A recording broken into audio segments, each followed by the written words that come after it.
नमस्ते। जय जगन्नाथ।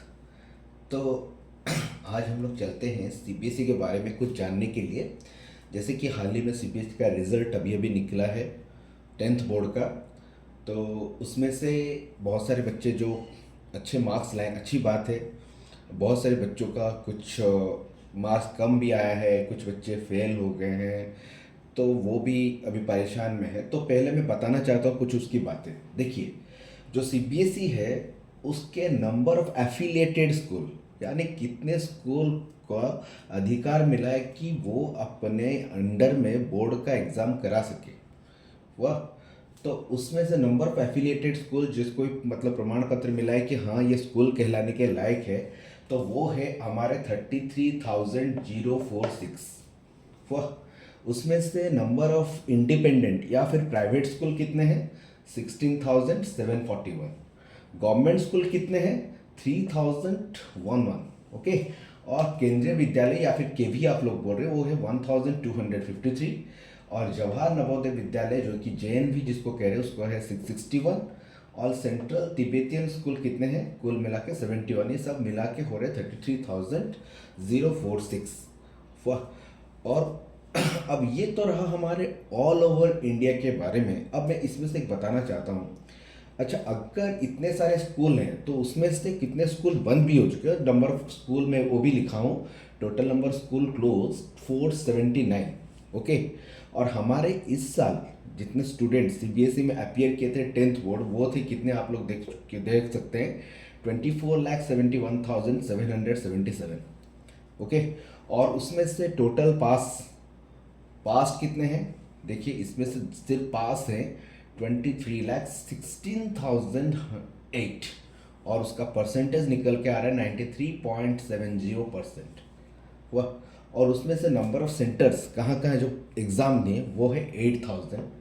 और टॉप परफॉर्मिंग रीजन में से हमारा निकल के आया है त्रिवेंद्रम और विजयवाड़ा, जहाँ पे 99.79% पास रेट है। ओके। तो आप लोग यहाँ से मार्क कीजिए, बच्चे दिए थे 24 lakhs और रिजल्ट निकल के पास परसेंट है 23 lakhs। तो वो जो आपका डिफरेंस आ रहा है यहाँ पे इतना डिफरेंस क्यों आया? जबकि बार बार गवर्नमेंट बोल रहे हैं हम लोग किसी को फेल कराने नहीं चाहते। ठीक है, आप लोग दो दो बोर्ड बना भी चुके हैं, लेकिन इनमें क्या हो रहा है, अब ये जो दो दो बोर्ड का सिस्टम है इसमें से बहुत सारे ये जो प्राइवेट वाले हैं, इन ये लोग क्या कर रहे हैं, उसके नाम पे कुछ एक्स्ट्रा फंडिंग भी ले रहे हैं। वाह।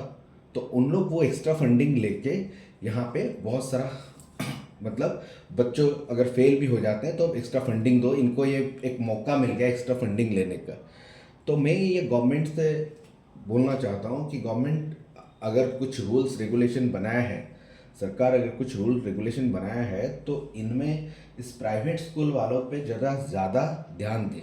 क्योंकि ये जो सारे विद्यालय, नवोदय विद्यालय, ये तो अंडर में गवर्नमेंट स्कूल के अंडर में आ जाएंगे, छोड़िए। तो इसको सेंट्रल गवर्नमेंट या गवर्नमेंट स्कूल में आ जाएंगे, स्टेट गवर्नमेंट गवर्नमेंट स्कूल ये सब में आएंगे। पर लेकिन ये जो प्राइवेट स्कूल है ये अपनी मनमानी नहीं छोड़ रहे हैं। और एक चीज़ है पेरेंट्स को लेके, बच्चे पास कर रहे हैं फेल कर रहे हैं वो दूसरी बात है। कोई ना कोई मतलब एक जैसे हम लोग स्पोर्ट्स में जाते हैं तो कोई जीतता है तो कोई हारता है, वो अलग बात है। लेकिन यहाँ पे पेरेंट्स का भी कुछ रोल्स रहता है, जो कि मैं बोलता हूँ कि पेरेंट्स उसको निभा नहीं रहे कि मतलब क्या है। अब ये पेरेंट्स लोग को खराब लग सकता है, लेकिन ये सच बात है कि बच्चे पढ़ने तो जा रहे हैं, लेकिन बच्चे क्या पढ़ रहे हैं, उनका दिमाग क्या चल रहा है, वो टाइम पे वो पढ़ाई कर रही कि नहीं है, उसको वो नहीं देखते। उन लोग का काम क्या, स्कूल भेज देते हैं, बोलते हैं हम लोग बड़े बड़े प्राइवेट स्कूल में भेज रहे हैं, लेकिन उसके बाद उन लोग कहाँ जा रहे हैं क्या कर रहे हैं उस पर उनका ध्यान नहीं रहता। और फिर बोल रहे हैं वो स्कूल जा रहे हैं, ट्यूशन्स ले रहे हैं। अरे भाई, ट्यूशन्स क्या है? स्कूल में अगर अच्छा से अगर पढ़ाया जा रहा है तो बच्चा ट्यूशन क्यों ले रहा है, ये पहली बात है। और अगर वो ट्यूशन जा रहा है तो ट्यूशन रहता है डाउट क्लियर करने का, पढ़ाने का काम किसका रहता है? ये सब स्कूल का रहता है। तो कब ये समझेंगे? और एक चीज़ है, बच्चा क्या पढ़ रहा है क्या नहीं पढ़ रहा है, वो क्या पढ़ने से उसको ठीक लगे रहेगा, ये भी आज तक ना कि हमारे यहाँ पे जितने भी स्कूल्स के पेरेंट्स हैं उन लोग अभी तक नहीं समझ पा रहे हैं कि सीबीएसई में क्या पढ़ना चाहिए, स्टेट गवर्नमेंट स्कूल में हमें क्या पढ़ना चाहिए। वाह। सीबीएसई किन बच्चों को लेके हमारा करवाता है, सीबीएसई में क्या क्या मतलब कौन कौन से बच्चे जो हैं वो सीबीएसई रिलेटेड में पढ़ना चाहिए, कौन कौन से बच्चे को हम लोग को स्टेट गवर्नमेंट में पढ़ना चाहिए, अभी तक पेरेंट्स का मतलब उन लोग डिसीजन नहीं ले पा रहे। बच्चा जा रहा है, कोई मेरे पड़ोसी का बच्चा अगर प्राइवेट स्कूल में जा रहा है, चलो मैं भी डाल देता हूँ। गवर्नमेंट स्कूल में जा रहा है, कम पैसा पड़ेगा, चलो उसमें डाल देते हैं। लेकिन अभी तक उनका कॉन्सेप्ट क्लियर नहीं हुआ है कि वो स्टेट गवर्नमेंट स्कूल में अगर जाएगा तो उसका फ्यूचर क्या बनेगा, और अगर वो किसी सीबीएसई स्कूल में जा रहा है तो उसका फ्यूचर क्या बनेगा, अभी तक वो नहीं पता पेरेंट्स को। तो पेरेंट्स लोग को पहले काउंसलिंग की ज़रूरत है, और उसके बाद आता है बच्चे। बच्चे अभी देखिए, किसी किसी घर में एक बच्चा पढ़ रहा है, लेकिन उसके ऊपर प्रेशर पेरेंट्स बनाता है, अरे मेरे पड़ोसी का वो लड़का देखो कैसे पढ़ रहा है, ये देखो कैसे पढ़ रहा है, उस पर प्रेशर बनाता रहता है।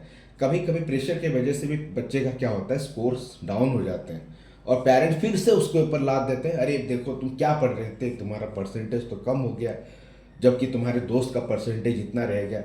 अरे भाई, उसके दिमाग में जितना है वो उतना लिखेगा ना। आप लोग अगर बोलेंगे, कोई 50% वाले बच्चे को अगर बोलेंगे तुम 90% लाएगा, तो वो होगा क्या, नहीं होगा। तो आपका अप्रिशिएट करना चाहिए। और एक चीज़ है, मुझे अच्छा लगा सीबीएसई के बारे में कि वो दो दो बोर्ड एग्ज़ाम बनाया है, यानी कि अगर अभी आपका एक बोर्ड एग्ज़ाम ख़त्म हुआ वह जो कि फरवरी मार्च में हुआ था, तो उसमें अगर आपका बच्चा फेल हो जाता है या कम मार्क्स लाता है, तो उसके लिए उसने दूसरा भी बोर्ड एग्ज़ाम करा के रखा है। दूसरा बोर्ड एग्ज़ाम कब? दूसरा बोर्ड एग्ज़ाम आपका अभी जो मई के महीने से स्टार्ट होगा, मई 15 से। तो उससे अगर वो चाहेगा तो अपना मार्क्स बढ़ा सकता है। लेकिन कुछ बच्चे इसको समझ नहीं रहे, उन लोग डिप्रेशन का शिकार हो रहे हैं। कोई कोई बच्चे जाके बोल रहे मैं सुसाइड करूँगा। अरे सुसाइड करना कोई हल नहीं है। आप लोग सुसाइड करने से पहले सोचिए, आप सुसाइड करेंगे तो क्या लेके जाएंगे। आप सुसाइड करेंगे तो अपने साथ एक थप्पा लेके जाएंगे, देखो वो पढ़ नहीं रहा था इसीलिए सुसाइड किया। लेकिन अगर आपको अगर सक्सेस होना है और सक्सेस मतलब आपको दिखाना है कि मैं कर सकता हूं, तो आपको और एक चांस लेना पड़ेगा, और एक बार एग्जाम दीजिए, उसमें मार्क्स लाइए, और एक किसी ना किसी अच्छे कॉलेज या अच्छे स्कूल में जाके भर्ती हो जाइए। तो मैं गुजारिश करता हूँ हर पेरेंट्स को, जिसके बच्चे कम मार्क्स लाएं या किसी के बच्चे मतलब फेल हो गए, तो उनको उसके ऊपर दबाव नहीं डालना है, उसको समझाना है कि दूसरा एग्ज़ाम तो है ना, सीबीएसई दूसरा एग्ज़ाम प्रोवाइड किया है, तो फॉर्म भर्ती कीजिए और एग्ज़ाम दीजिए। तो ये रहा एग्ज़ाम पैटर्न के बारे में। और एक चीज़ मैं बोलना चाहता हूँ, हमारे माननीय एजुकेशन मिनिस्टर श्री धर्मेंद्र प्रधान जी को, अच्छा आप लोगों ने प्राइवेट स्कूल को जिस नाम से एफिलेटेड बना के शो किया है, क्या उस स्कूल में वो सारी फैसिलिटीज़ हैं जिसके लिए उन लोग प्राइवेट स्कूल आप लोग एफिलेशन दे रहे हैं? अगर नहीं है तो फिर उसको किस हिसाब से आप लोग एफिलेटेड कर रहे हैं? कहीं कहीं स्कूल में ना लाइब्रेरी है, ना प्लेग्राउंड है, ना कुछ है, फिर भी उसको एफिलेटेड आप लोग दिखा रहे हैं। आप लोग देखना चाहिए कि उस स्कूल में कितने कितने सारे और भी कुछ कुछ काम करवा रहे हैं। टीचर्स टीचर्स एक स्कूल आप लोग जो सीबीएसई का बना रहे हैं रूल रेगुलेशन, उसमें टीचर्स का क्या होना चाहिए, क्या होने से एक टीचर्स बनने के लायक है, उसके पास क्या क्या क्वालिफिकेशन रहने चाहिए, उसके पास कितने एक्सपीरियंस रहने चाहिए, वो आप प्राइवेट स्कूल में जाके झांक के देखिए। मैं और ये चीज़ बोलना चाहता हूँ, क्योंकि प्राइवेट स्कूल में बहुत सारे शोषण होते हैं, यानी कि एम्प्लॉयज़ के ऊपर, यानी कोई टीचर्स, इन लोग क्या करते हैं, कम दाम में टीचर्स हायर कर रहे हैं, वो ग्रेजुएशन नहीं किया, वो ग्रेजुएशन जस्ट पास करते हैं या कुछ भी करते हैं, उसको लेके आप लोग यहाँ बिठा देते हैं प्राइवेट स्कूल में, और उसको आप लोग बोलते हैं तुम लोग अच्छा पढ़ाओ, ये करो वो करो, उसके ऊपर बहुत सारा प्रेशर डालते हैं। और अगर वो अपने सैलरी के बारे में डिमांड करने जाता है तो उसको बोला जाता है कि तुम सीबीएसई के लायक नहीं हो, सीबीएसई के रूल रेगुलेशन में तुम्हारा नहीं आता है, तुम उतना पढ़ाई नहीं किए हो। तो ये सब चीज़ प्लीज़ मैं माननीय अपने एजुकेशन मिनिस्टर जी को बोलना चाहता हूँ, धर्मेंद्र प्रधान जी को, तो थोड़ा इसमें भी ध्यान दीजिए इस प्राइवेट स्कूल के ये मनमानियों पर। और एक चीज़ है बुक्स को लेके, प्राइवेट स्कूल अपने हिसाब से बुक्स लगाता है, आप लोग रूल्स तो कुछ बना रहे हैं, स्कूल के बुक्स में बहुत सारे चेंजेस करा रहे हैं, वो प्राइवेट स्कूल क्यों नहीं फॉलो कर रहा है? और प्राइवेट स्कूल ये भी बोल रहा है कि नहीं ये सब बुक्स होता है बच्चों के लिए, बच्चों को और भी उसमें क्या मतलब क्या कॉम्पिटिटिव बनाने के लिए, लेकिन ये बच्चे कॉम्पिटिटिव नहीं हो रहे, क्योंकि उसमें उसका ध्यान ही नहीं जा रहा है। एक कंप्यूटर का कोर्स आप देखिए, अगर किसी प्राइवेट स्कूल में जाएंगे उसमें बहुत सारा चीज़ स्क्रैच टेक्स्ट पॉइंट से लेके बहुत सारा चीज़ एक्स्ट्रा एक्स्ट्रा चीज़ उस पर ऐड करा जा रहा है, पाइथन वगैरह सब कुछ ऐड करा जा रहा है। लेकिन अगर उसी चीज़ को हम लोग गवर्नमेंट की किताब में देखेंगे, वो गवर्नमेंट सीबीएसई बुक में ये सब चीज़ नहीं है। हालांकि बहुत ही ईजीली से ईजी करके चीज़ दिया है जो कि बच्चा आराम से पढ़ सके, एग्ज़ाम दे सके। तो ये सब क्यों नहीं हो रहा है? और वो भी अपन हम लोग अगर किसी प्राइवेट स्कूल के 3-4 स्टैंडर्ड से लेके किसी बच्चे का अगर किताब देखेंगे तो उसमें लगेगा कि बच्चे को बहुत सारा प्रेशर मिल रहा है। जबकि गवर्नमेंट स्कूल में उन लोग अगर पढ़ा रहे हैं तो गवर्नमेंट स्कूल की किताब में उतना सब नहीं है। तो अगर इन लोग प्राइवेट स्कूल खोल रहे हैं और वो भी बोल रहे हैं कि सीबीएसई एफिलेटेड स्कूल है, तो सीबीएसई के बुक्स के हिसाब से उनको पढ़ाना चाहिए। लेकिन उन लोग नहीं पढ़ रहे हैं, अपने मन के पब्लिशर्स ला के पब्लिश कर रहे हैं, उसमें लिख दे रहे हैं ये एनसीईआरटी बुक के, ये एनईपी रूल के हिसाब से। लेकिन उसमें ऐसा कुछ है ही नहीं। मानता हूँ उसमें कुछ थोड़ा बहुत दिया है कि बच्चा समझ सके एग्जाम्पल से। तो अगर आप लोग अगर सीबीएसई बुक्स अगर उन लोग डिमांड कर रहे हैं कि एग्जाम्पल के साथ, तो मैं भी सीबीएसई बोर्ड को ये कहना चाहता हूँ अपने एजुकेशन मिनिस्टर के थ्रू से कि उसमें भी वो सारे एग्जाम्पल्स दिया कीजिए ताकि बच्चों को पढ़ने में सुविधा हो और वो भी थोड़ा आगे और जा सके। यानी कि 9th-10th होते वक्त उन पर उतना प्रेशर न रहे। लेकिन आप लोग वो देख नहीं रहे हैं। और पेरेंट्स लोग पेरेंट्स लोग यहाँ पे अपने आप जाके भर्ती तो करवा रहे हैं कि मेरा पड़ोसी का बच्चा इंग्लिश मीडियम में पढ़ रहा है, मैं भी अपने बच्चों को इंग्लिश मीडियम में पढ़ाऊंगा या फिर इसमें पढ़ाऊंगा उसमें पढ़ाऊंगा। लेकिन उन लोग उसके बाद देख नहीं रहे कि वो बच्चा उस स्कूल में क्या क्या सीख रहा है, वो वहाँ पे जाके कुछ लैंग्वेजेस अच्छा सीख रहा है कि नहीं सीख रहा है, उसका एक्स्ट्रा करिकुलम एक्टिविटीज़ कहाँ तक गया है, वहाँ पे उसके टीचर्स उसके सब डाउट्स क्लियर कर रहे हैं कि नहीं है, या फिर वो आपको डर के कुछ पता भी नहीं रहे। या फिर आप लोग अगर बोलने जाएंगे तो अगर कोई पेरेंट्स अच्छा रहता है वो बोलने भी जाता है तो टीचर्स लोग उसके ऊपर क्या कर रहे हैं, अपना दबाव डाल देते हैं। दबाव इन द सेंस क्या, उसको डराते हैं, धमकाते हैं, उसके मार्क कम कर देते हैं। तो ये सब, और उसके प्रिंसिपल वगैरह जो भी रहता है वो भी मैनेजमेंट उस टीचर्स को बहुत अच्छे से सपोर्ट करता है, चलो ये करो। वो पेरेंट्स दूसरी बार हमारे साथ कुछ कहने नहीं आएगा, कुछ कर नहीं पाएगा। तो ये सारा का सारा चीज़ जो है ये सीबीएसई में बहुत बड़ा स्कैम हो रहा है। और ये स्कैम ये एजुकेशन मिनिस्टर के थ्रू से मैं दर्शाना चाहता हूँ, धर्मेंद्र प्रधान जी आप ये स्कैम को देखिए और समझिए यहाँ पे क्या हो रहा है।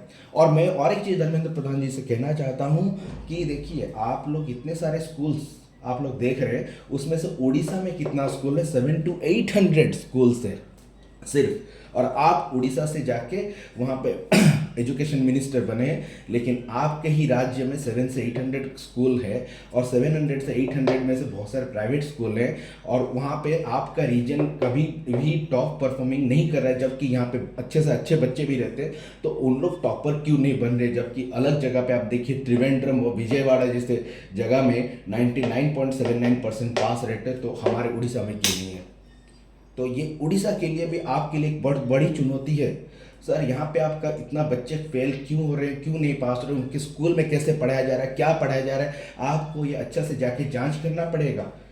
क्योंकि यहाँ पे प्राइवेट स्कूल तो खोल दिए, अपने मनमानी चला रहे हैं, ठीक से टाइम पे एम्प्लॉयज़ को सैलरी नहीं दे रहे, सब चेक बुक्स वगैरह क्या कर अपने पास रख ले रहे हैं, मनमानी करता है। अगर कोई चेकिंग करने के लिए आता है तो 2-3 साल अपने अकाउंट से उसको सैलरी देते हैं, फिर उसको बोलते हैं जाके अकाउंट में फिर से डिपॉजिट कर दो।